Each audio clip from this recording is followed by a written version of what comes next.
खैर मकदम करते हैं लामा साहब का हिंदुस्तान के अंदर, और शुक्रिया हुजूर आप आए हिंदुस्तान। खुश हो। जिस तरह से लखनऊ के मोमिन बेचैन थे, इसी तरह से दिल्ली के मोमिन भी, दिल्ली के नहीं पूरे हिंदुस्तान के और हैदराबाद बॉम्बे वगैरह से लखनऊ नारे हैदरी, नारे हैदरी। वाइस चेयरमैन है सेंट्रल हज कमेटी में हसन साहब, और पहले हिंदुस्तान के शिया हैं जो वाइस चेयरमैन पोस्ट तक पहुँचे हैं, यानी सेंट्रल हज कमेटी। तो उन्हीं के घर आप मेहमान के गरीब खाने में मेहमान रहेंगे, तो इंशाअल्लाह मौला के वक्त में वहाँ सुन्नत भी और तमाम तरह के लोग आपसे मिलने के लिए और इंटरव्यूज़ के लिए तमाम मीडिया वहाँ मौजूद है इंशाअल्लाह। मैंने आपको एक बार जहन नशीन। तब भी इतना बड़ा मजमा नहीं जमा होता जितना बड़ा मजमा नाम हुसैन पर जमा हो जाता है। सिर्फ मालूम हो जाए कि मजलिस हो रही है, हर कौम हर मजहब व मिल्लत का इंसान इस फर्श अज़ा पर आ जाता है। लिहाजा बस शहजादी की तमन्ना थी और मेरी ख्वाहिश हुई कि ये हिंदुस्तान तशरीफ़ लाएँ और मजालिस को खिताब करें। अपनी मसरूफियत के बावजूद तमाम प्रोग्राम पोस्टपोन करके मुलतवी करके हमारे दरमियान थोड़े दिन के लिए तशरीफ़ लाए हैं, और ज़ाहिर है कि हम लोगों को प्यासा छोड़कर चले जाएंगे, इसलिए कि ये 9 दिन लखनऊ में रह रहे हैं, लखनऊ की सरजमीन पर सिर्फ 9 दिन, लेकिन अल्हम्दुलिल्लाह 9 दिन में तकरीबन 40 मजलिसें इनकी मैं बुक कर चुका हूँ। यानी वहाँ पर इनको इतना टाइम नहीं दिया जाएगा कि ये आराम करें या खाना खाएं, बस इनको रात दिन मजलिसें पढ़ना है।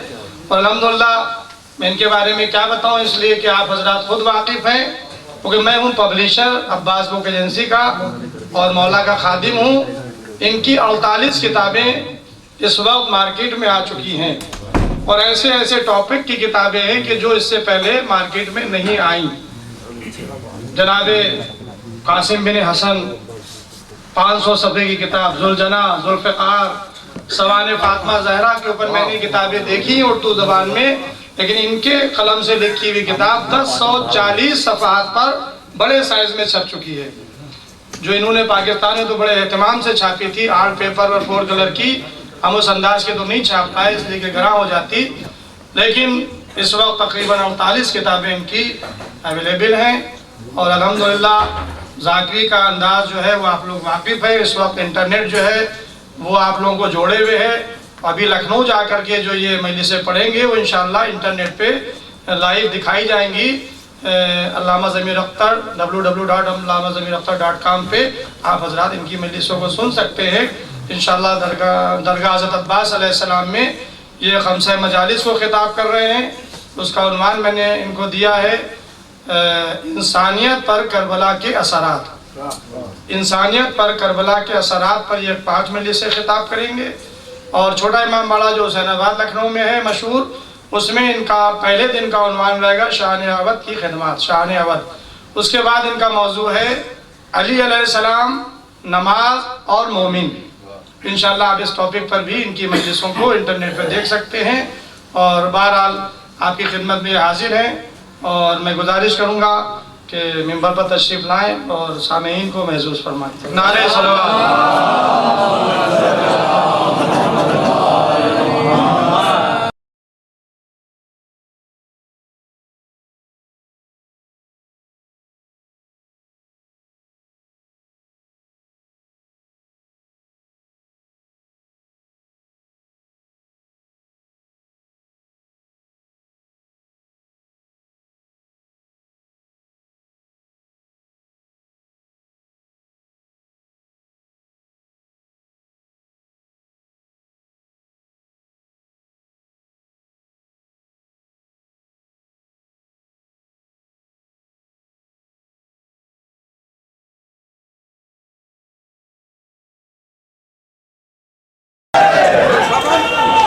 सवाल आ गया सर, चेक करो।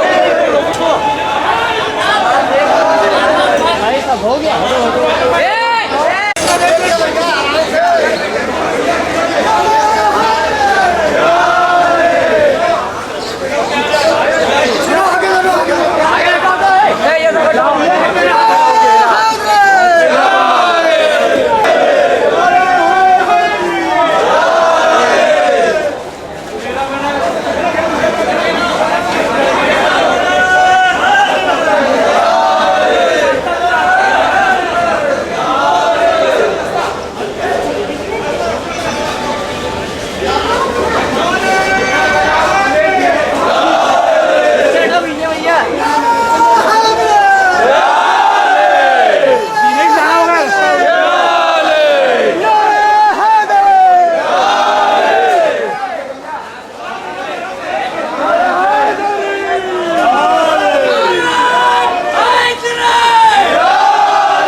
इमाम बाड़ों की गाड़ी के लिए आए, यहाँ के इमाम बाड़ों को देखेंगे इधर गाड़ी किनारे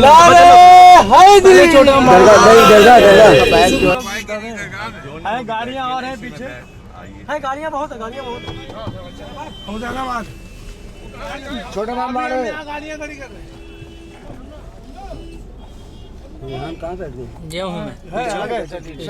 सब है लड़के 20 गाड़ियाँ। देखो तुम्हारे सामान सब इसी में आ गए ना। जी हाँ, सब इसी में।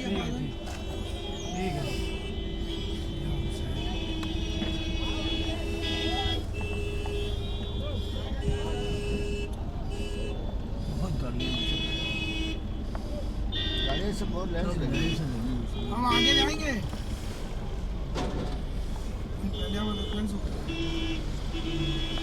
आमिर आमिर को बुलाओ। आमिर इधर होगा बंदा, इधर गन से हमको आगे ले ले अपनी गाड़ी। हमारा बैग अंतर तो नहीं रखा है यहाँ, नहीं है। अरे वो दूसरी गाड़ी में बैठे हैं, गाड़ी रविंद्रालय के पास।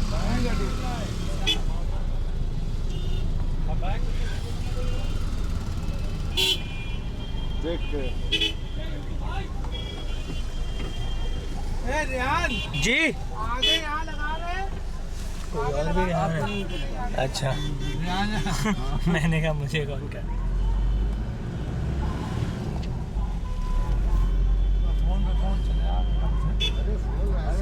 रात भर कभी 1 बजे रात भर सोया नहीं, कोई रात भर नहीं सोया। और 7 बजे हम लोग यहाँ आ गए, जाऊँ जाफरी साहब और आपके हमारे तो रात भर सोई नहीं है। सैदी साहब सब 7 बजे आ गए थे।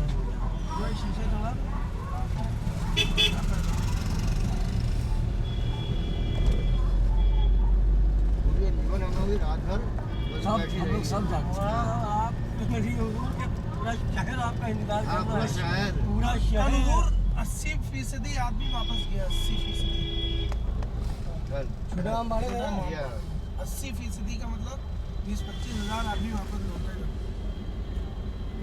जैसे लखनऊ का सबसे कामयाब अड्डा होगा जब से मेरे ख्याल से लखनऊ बना है। जब तक होगा ऐसी बात नहीं। हम बाड़े में कल आप पोजीशन नहीं देखी आपको। हम बाड़े के अंदर 20,000 आदमी थे, वापस आके लौटाएंगे। ठंडा भी 8 घंटा हम आगे कर लें, उसके बाद फिर हम पीछे हो जाएंगे। ठीक है? हाँ ठीक है।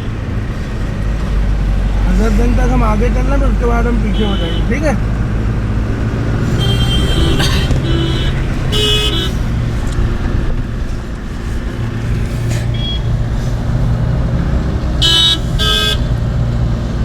बबलू भाई, ये बबलू भाई, अल्लामा साहब का बैग देखिए छुड़वाना है हैंड पे, हाथ में है। हाँ बस ठीक है, वो बैग बहुत ज़रूरी है।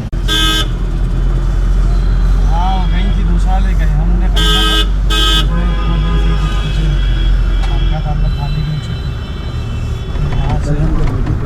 अब ये हम लोग गाड़ियों पर बैठ गए हैं और ये गाड़ियाँ अब इनको ले करके सब छोटे माल वाले पहले जा रही हैं और नजर देंगे उसके बाद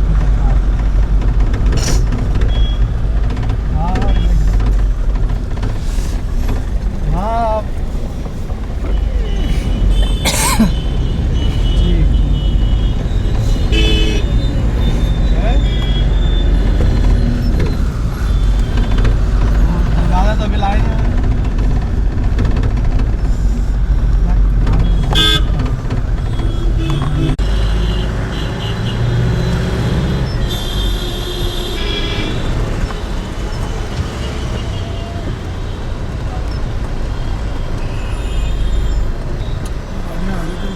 गाड़ियाँ आगे भी है, अपनी गाड़ियाँ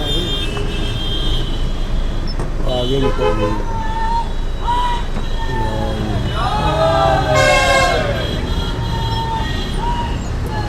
जाले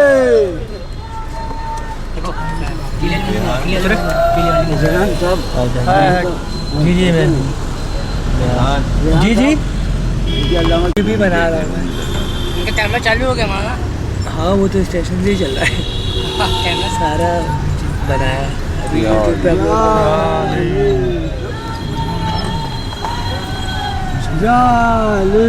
ये इधर वाला ही इमाम बाड़ा देखिएगा ना, उसको इधर से ले लिएगा, वहाँ पर से ले लिएगा। अरे भाई शीशा उतार लिए, अब उतार लिए 1 किलोमीटर तो बर्दाश्त कर लेगा। ये है मेन गेट, वो इधर से इधर नौबत खाना कहलाता है सामने जो है ना, नौबत खाना। अंदर ही आज की मस्जिद है, यहाँ की नमाज जुमा होती है।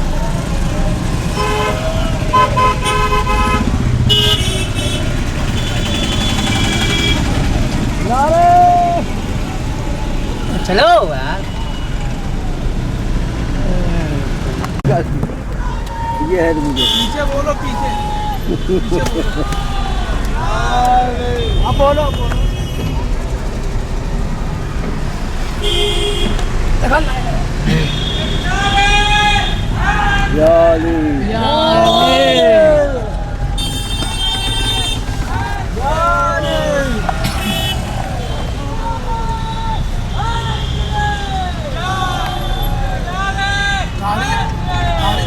भाई शीशे उतार लिए खड़े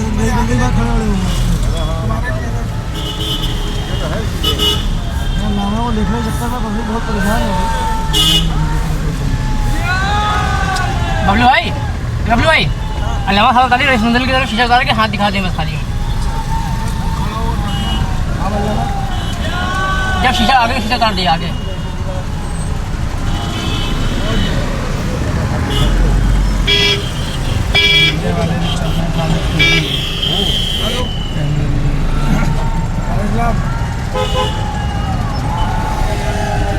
बहुत छोटा हमारे को और ड्राम होगा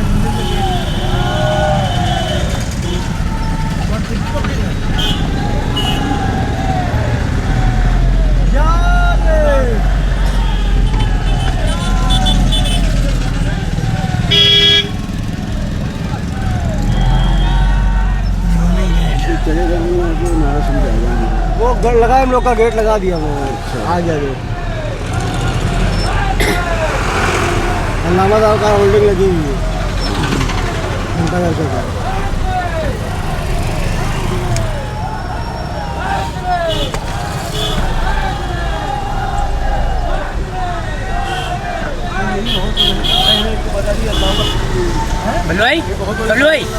बबलू भाई शीशा उतारिए।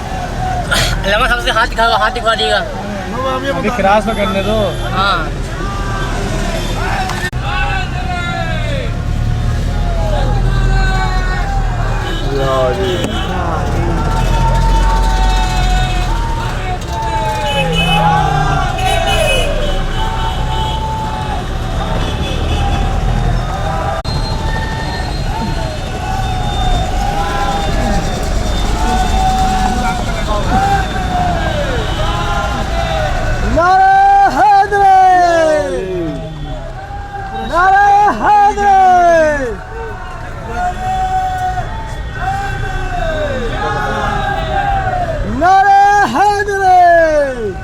हाथ दिखाइए, हाथ दिखाते रहिए। हाँ, अरे पर रोकिएगा नहीं, रोकिएगा नहीं, ये चलते रहिए, चलते रहिए।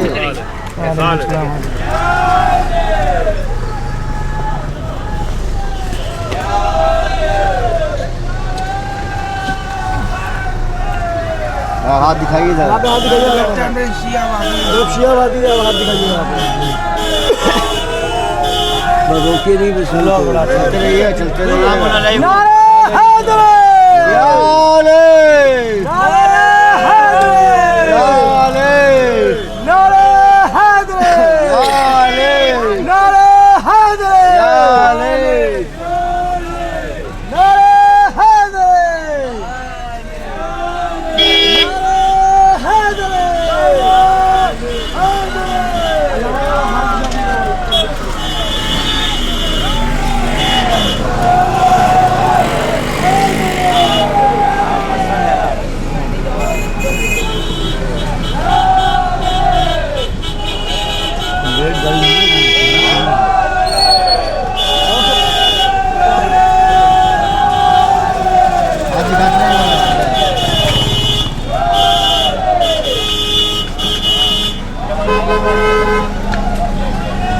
मीडिया वाले आ गए मेरे पास, मीडिया रख गई है।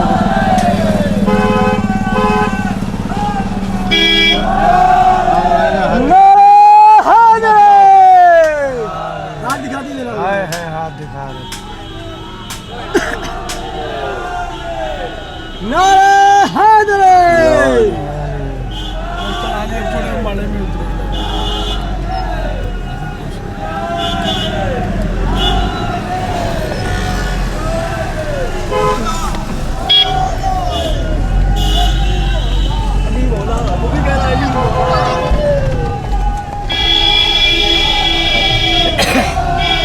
यहाँ का भी मेन गेट है ये जी, यही पढ़ेंगे, यही पढ़ेंगे लामा साहब पहली शाम को। मेन गेट मेन गेट पे लगाइएगा, गेट पे अंदर ना लगाइएगा, बाहर लगाइएगा। गाड़ी अंदर लगेगी, नहीं आगे इसमें आगे बढ़ाइए, अंदर करिए आप।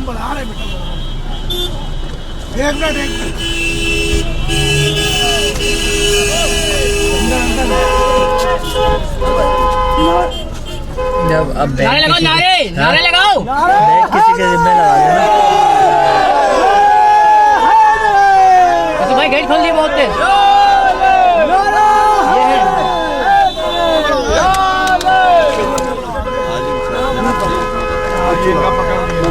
ये भाई गेट खोल, नहीं अंदर ले जाएंगे, अंदर, अरे अंदर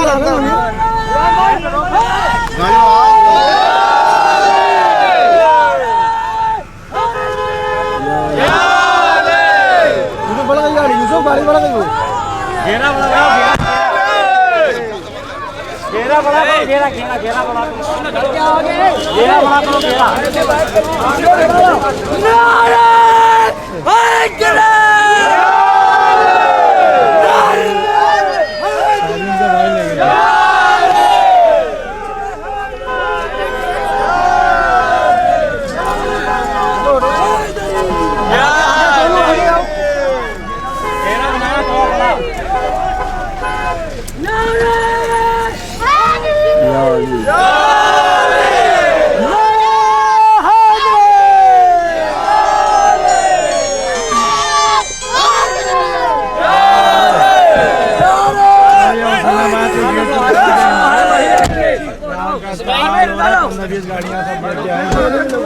आए। गेट खोलिए, डिक्की खोलिए, ऋषि भाई, बबली भाई चाबी दिए।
बात की होने लगे।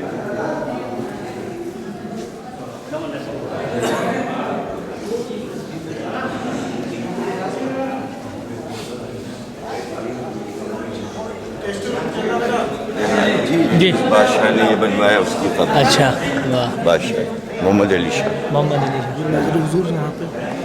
ये कब्बा नवाब साहब छोटे चचा है हमारे, ये तब्बा नवाब साहब ये महिले चचा है और बड़े पाकिस्तान में। ये यहाँ के इनको जो है ना निगरान बना दिया गया है, सारे इंतजाम और सामान की निगरानी यही करते हैं। और ये रात दिन बस नजर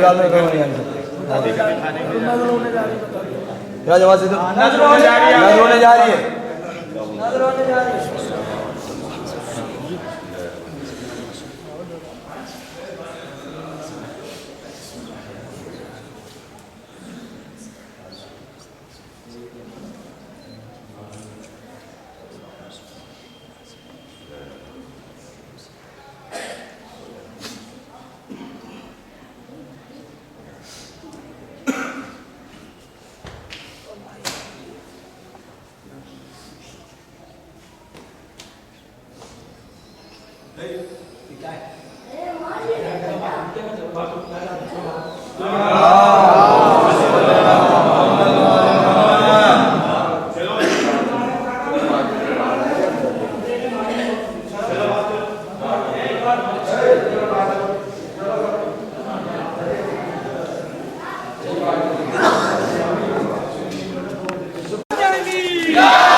बस समीर आओ, समीर आओ, समीर आओ। बाकी सब यहीं रहे, मौलाना वजारत करने दें बस।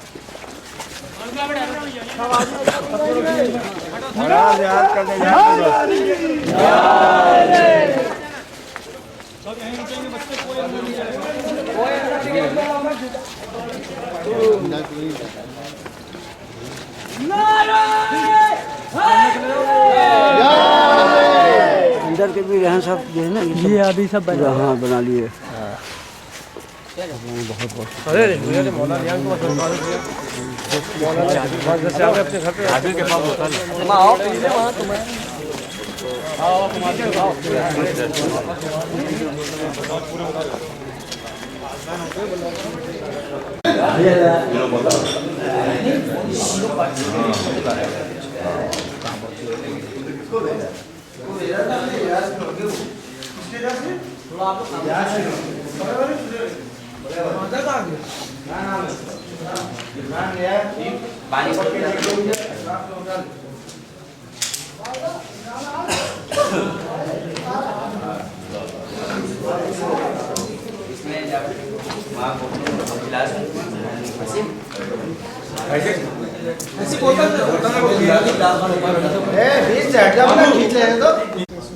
किसी तरह से बदल के उनको हमारा इरादा तो पिछले साल था कि ट्रस्ट की तरफ से ही पाँच तो ले लिया बेटे ने ये बंद 35 साल हो गए, 30 साल मौलाना के खानदान में। ये नजीराबाद से लिया नजीराबाद से लिया 30 साल पहले बोली ने नहीं वो इमाम ये तो आप कब यहाँ से गए थे? देखिए हम यहाँ से गए थे, हम तो पैदा तो यहीं हुए। ये सेंट्रल हॉस्पिटल आपने देखा होगा, ये हकीम महदी के मकबरे के सामने, इसी में हम पैदा हुए। हॉस्पिटल में रहते हैं, वजीरे में थे हमारे वालिदैन सब लोग। और हम चले गए थे यहाँ से 67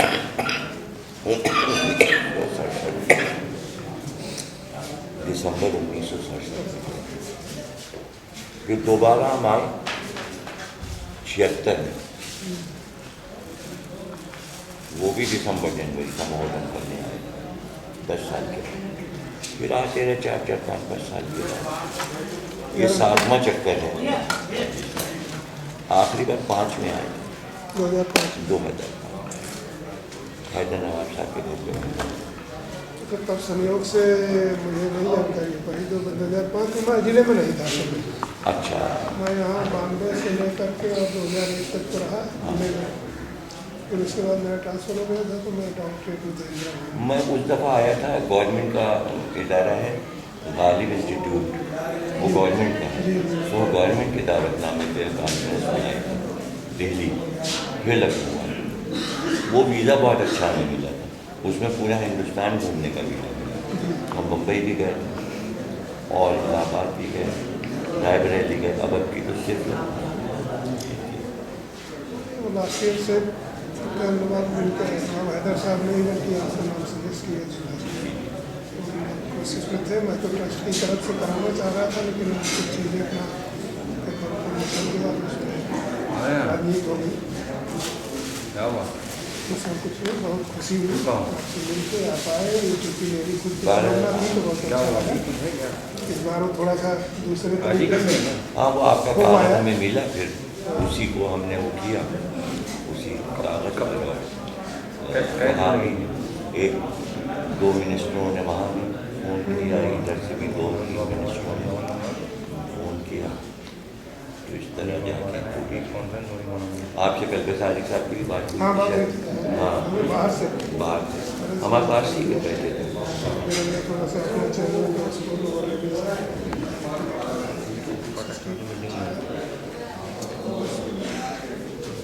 जानते ही हैं वो पता है ये दो नाजुक मामले।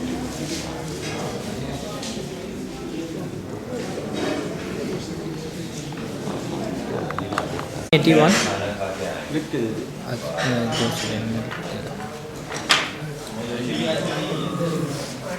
क्या बोला भाई?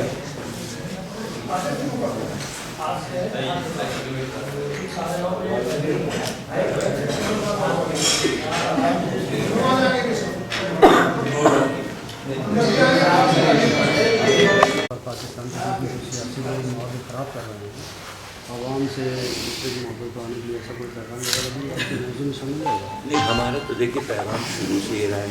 हम 7वीं बार आए हैं लखनऊ पाकिस्तान से। ये 7वां हमारा सफ़र है और हर बार हमने यही पैगाम दिया। उस वक्त भी पिछली दफ़ा आए थे तो सारा TV वगैरह बहुत से लोग आए थे तो उनसे हमने यही कहा था कि अवाम लड़ना नहीं चाहते, उनका लड़ाई से कोई वास्ता नहीं होता। अब सियासी मामला जो होते हैं उनसे अवाम का कोई ताल्लुक़ होता नहीं है। वो क्या वजूहात होती हैं कि अच्छी दोस्तियाँ ख़राब हो जाती हैं, फिर जुड़ जाती हैं, फिर टूट जाती हैं, वजह समझ में नहीं आती। और चूँकि अवाम के दिमाग सियासी नहीं होते इसलिए वो बात को समझ नहीं पाते। तो हमारा पैगाम यही है कि अवाम के जज्बात का हर मुल्क को ख्याल रखना चाहिए। जो मुल्क पड़ोसी हों वो आपस में पहले ये देखें कि अवाम क्या चाहते हैं। तो अवाम तो मिल के रहना चाहते हैं। कुछ के आधे रिश्तेदार यहाँ हैं, आधे रिश्तेदार ना हैं, वो यहाँ आना चाहते हैं, यहाँ वजमा जाना चाहते हैं। वो तिजारत और दूसरे मसाइल अलग हैं, ये मोहब्बतों के रिश्ते और हैं। ये तो एक सवाब का काम है हर मज़हब में कि दो दिलों को मिला दिया जाए। ये तो बहुत अच्छी बात है। हाँ, जिस तरीके से एक के बाद एक मुस्लिम कंट्रीज़ पे अमेरिका और यूरोप हमलावर होता जा रहा है, अब उसके बाद अगला निशाना ईरान बनाया जा रहा है। आपको क्या लगता है कि ये मुस्लिम कंट्रीज़ के खिलाफ एक कंट्रोवर्सी है जो एक एक करके? देखिए, दूर से तो ऐसा लगता है कि ये कोई ऐसा मसला है, लेकिन मैं जहाँ तक समझता हूँ कि इसके मुख्तलिफ वजूहात हैं। मेरे ख़्याल में बाज़ बड़े मुल्क ये चाहते हैं कि दुनिया के हर मुल्क में जमहूरियत हो, तो वो डिक्टेटरशिप जहाँ जहाँ है शायद उसको ख़त्म करना चाहते हैं। ईरान में तो लोकतंत्र आज से नहीं, काफ़ी अरसे से है। हाँ, जमहूरियत। देखिए, ये ईरान का मसला जो है ना असल में वो बिल्कुल अलग है, क्योंकि वो एक पूरा सेपरेट ऐसा मुल्क है कि जहाँ सब हम ख्याल लोग हैं और वहाँ कोई फ़िरक़े वगैरह दीगर मज़हब तो हैं नहीं, सब एक ही मज़हब के लोग हैं।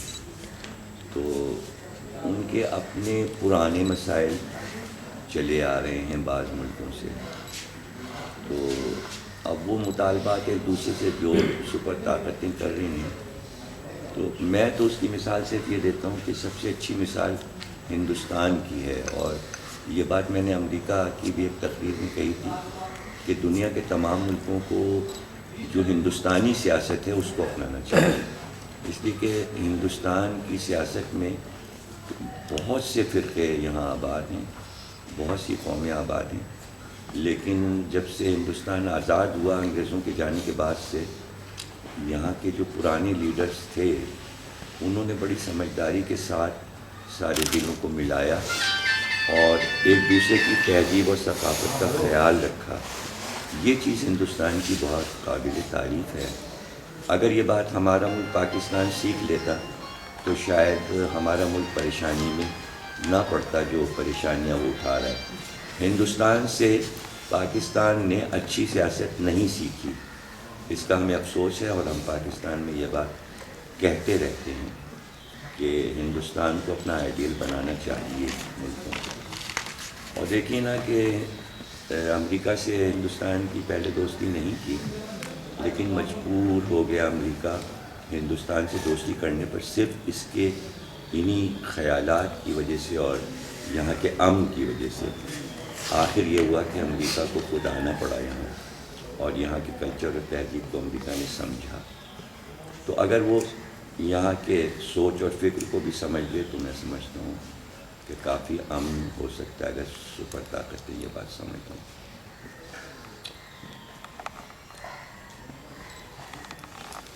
वैसे हमारा प्रोग्राम शाम जाने का था और वहाँ इस अशरे के बैनर भी कराची में लगे हुए हैं अभी तक और शाम में भी लगे हुए हैं, लेकिन जब यहाँ का दावतनामा हमें मिला अंजुमन का, मौलाना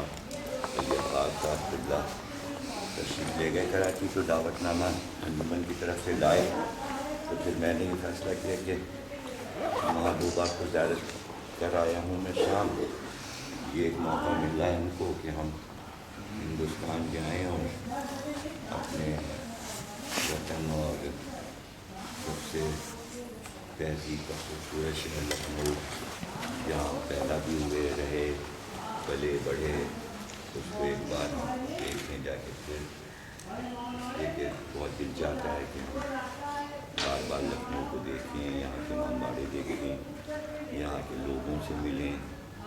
अब जो नई नस्ल माशाल्लाह हमारे जाने के बाद अपने छोड़े हुए, उनको 45 साल हो गए लखनऊ छोड़े और 20 साल हम लखनऊ में रहे, तो कराची के साल ज़्यादा हो गए, लेकिन ये 20 साल लखनऊ के भारी हैं 39 साल पे, इसलिए कि ख्वाब भी आता है तो लखनऊ ही का आता है। अभी हमने कराची ख्वाब में नहीं देखा, न पाकिस्तान ख्वाब में देखा, लेकिन लखनऊ हमेशा ख्वाब में आता है। यहाँ की तमाम जगहें, यहाँ की मजालिस, यहाँ के लोग, यहाँ के शायर, यहाँ के दीन, यहाँ की तारीख, यहाँ के बादशाह, एक एक चीज़ जो है वो याद आती है। खुशी महसूस हो रही है कि हमने सब कुछ देखा, और फिर जो इस मरतबा हमारे वो बच्चे के जो हमारे जाने के बाद पैदा हुए और अब वो माशाल्लाह जवान हैं, तो उनका जज्बा देख के बड़ी खुशी हो रही है कि ये कितने मानूस, ऐसा लग रहा है कि जैसे ये हमेशा हमारे साथ रहेंगे। और तो आज इन्होंने इतना शानदार इस्तेमाल 4 स्टेशन पे किया, इसका जवाब नहीं है।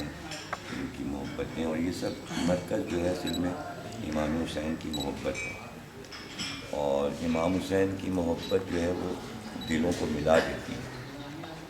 और मैं वहाँ पाकिस्तान में भी ये बात कहता हूँ कि अगर पूरे वर्ल्ड में इमाम हुसैन के फिक्र को समझ लिया जाए तो ना कभी झगड़ा होगा ना फसाद, बल्कि दिल से दिल मिल जाएंगे।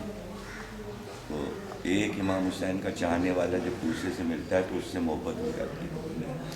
इसलिए कि इमाम हुसैन ने वो कारनामा किया कि इंसानियत को एक जगह पे जमा कर दिया, और उसमें जो मोहब्बतें हैं वाक़या करबला में, वो हर समाज की जो रिश्तेदारी है वो वहाँ मौजूद है।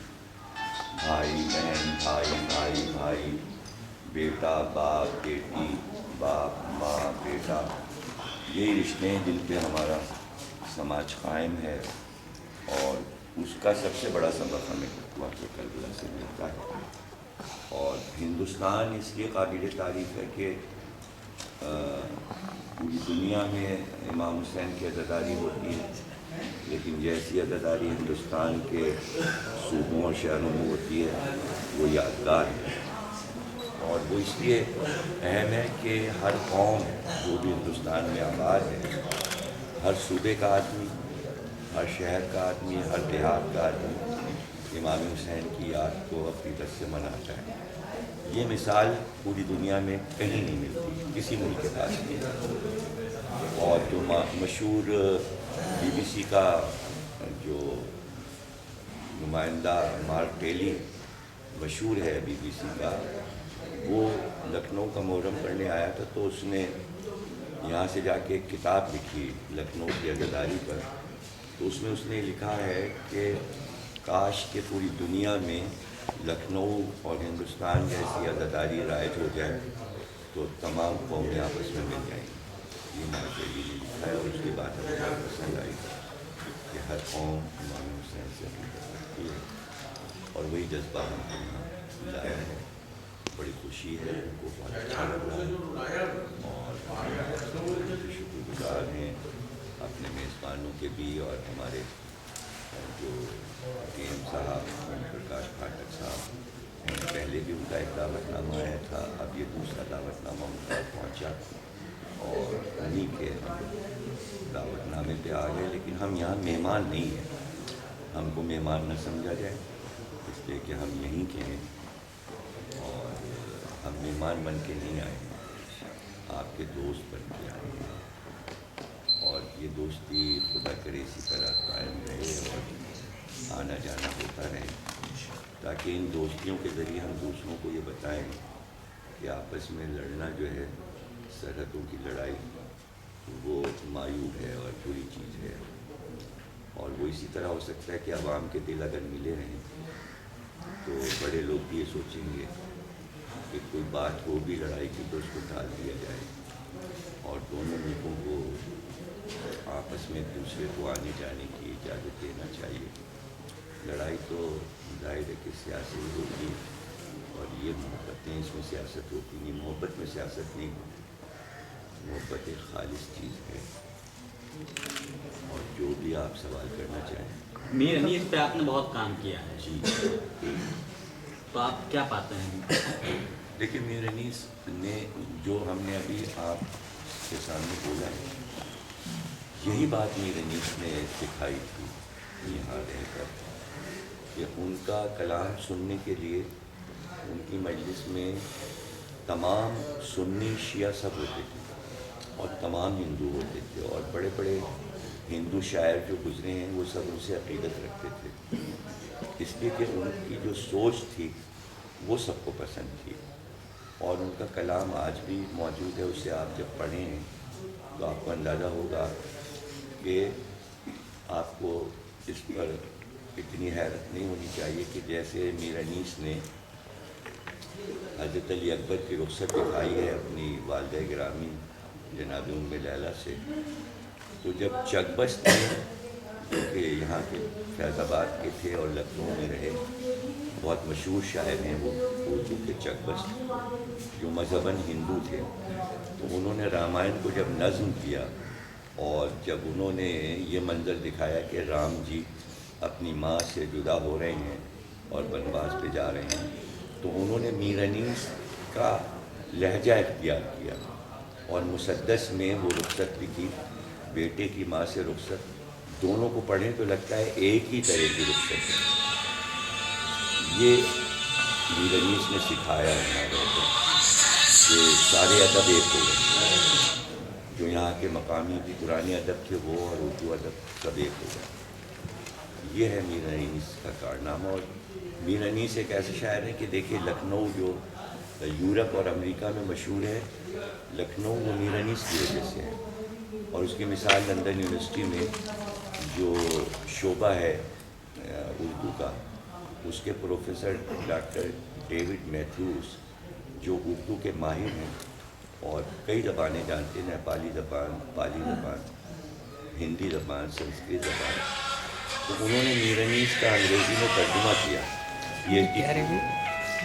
तो मीर अनीस पूरी दुनिया की यूनिवर्सिटीज़ में मशहूर पढ़े लिखे थे।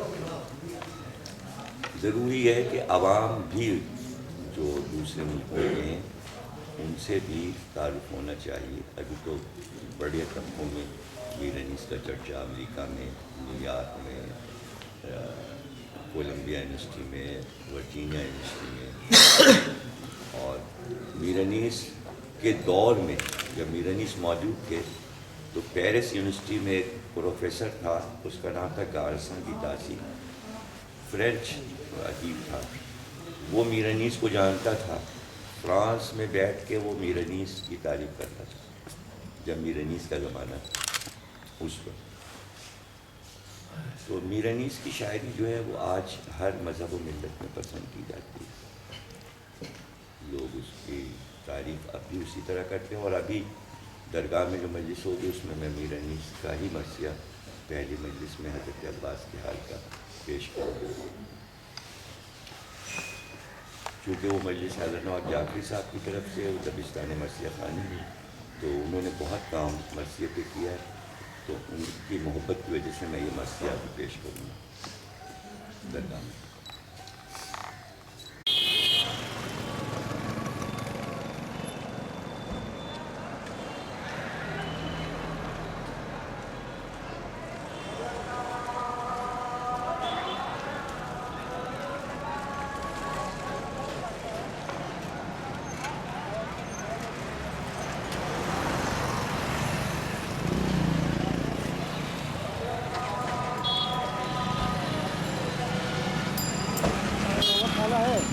अच्छा हाँ, यहाँ नॉर्मल बस्ती दिख रही है।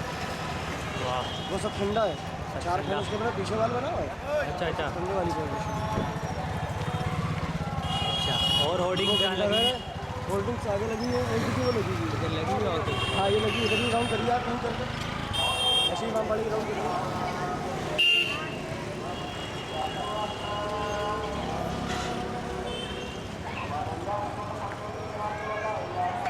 ऊपर तक के लिए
वही भी फोन आया था ना, 4 बार निकल लिए हैं।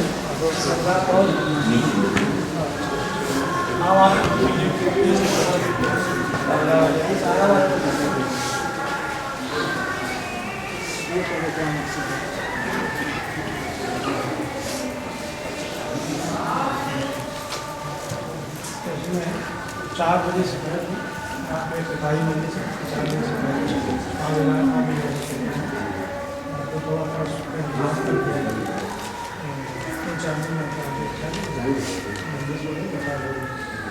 ये भैया उसमें नजराने में डाल रहे हैं।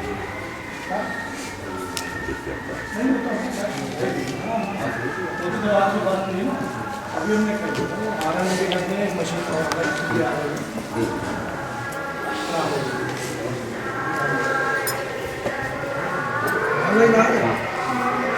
4 बजे से फिर शाम को 9:30।